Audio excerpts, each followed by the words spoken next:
Sugar cane, আখ, ইকু, গ্যান্ডারি, যে যে নামে ডাকে। দেখেন, রসালো, সি সল্ট। এই সমুদ্রের পানিতে কি পরিমাণে লবণ দেখেন একবার, অনেক লবণ। ক্যারট, গাজর। চায়নাদের এই গাজরের উৎপাদনটা একটু ওয়াটার।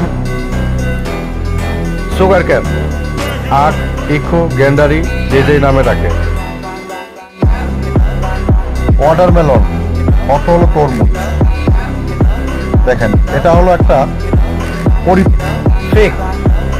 ফিগের বাংলা অর্থ হলো ডুমুর। পমিগ্রেনেট অর্থ হলো ডালিম বা বেদেনা, যে